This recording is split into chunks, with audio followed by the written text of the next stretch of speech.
नमस्कार दोस्तों, स्वागत है आपका हिंदी नॉलेज 84 में। भारत ने बांग्लादेश में चीन की जड़ें खोद दी।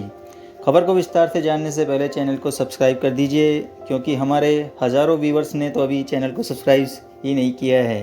तो प्लीज़ वो भी कर दें, जिससे कि मुझे और ज़्यादा मेहनत करने की मोटिवेशन मिले। तो चलिए शुरू करते हैं।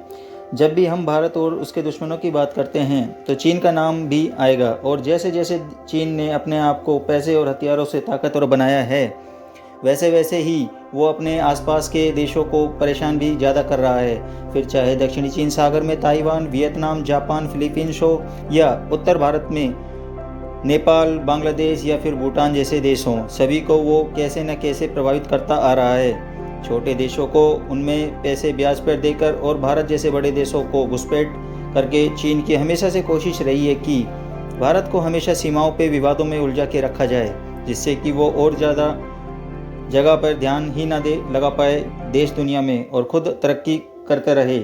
चीन ये अच्छे से जानता है कि एशिया में अगर कोई देश उसको टक्कर दे सकता है तो वो सिर्फ भारत है, फिर चाहे वो आर्थिक हो या सैनिक। इसलिए चीन अक्सर भारत के मित्र और पास के पड़ोसी देशों में निवेश के रूप में कर्ज देके उन देशों को भारत के खिलाफ करने में लगा रहता है। फिर चाहे श्रीलंका हो, नेपाल हो, म्यांमार हो, बांग्लादेश हो, सभी में चीन ने बहुत ज़्यादा कर्ज बांटा हुआ है।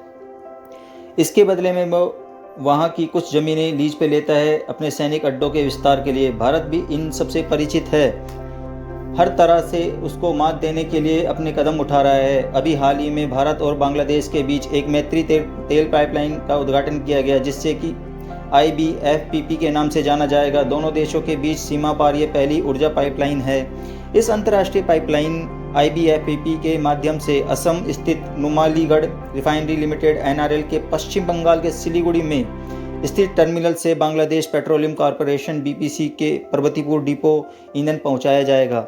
NRL पूर्वोत्तर की सबसे बड़ी रिफाइनरी है। इस परियोजना की लंबाई करीब 130 किलोमीटर है। इसका 125 किलोमीटर का हिस्सा बांग्लादेश में और बाकी का मात्र 5 किलोमीटर भारत में पड़ता है। यह पाइपलाइन प्रोजेक्ट भारत सरकार द्वारा वित्त पोषित है, जो कि भारत सरकार ने अनुदान के तहत वहन किया है।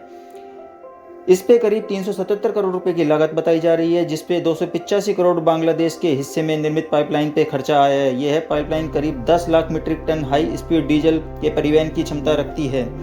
भारत से 2017 में बांग्लादेश ने डीजल के आयात के लिए समझौता किया था। अब तक बांग्लादेश भारत से ट्रेनों के माध्यम से आयात करता आ रहा था। दोनों देशों के बीच काफ़ी गहरे ट्रेड रिलेशन है। बांग्लादेश भारत का घाटा बड़ा व्यापारिक साझेदार है। 2020-21 में दोनों के बीच $10.8 बिलियन का व्यापार हुआ था, जो कि 2021-22 में बढ़कर 18.2 बिलियन तक आ गया।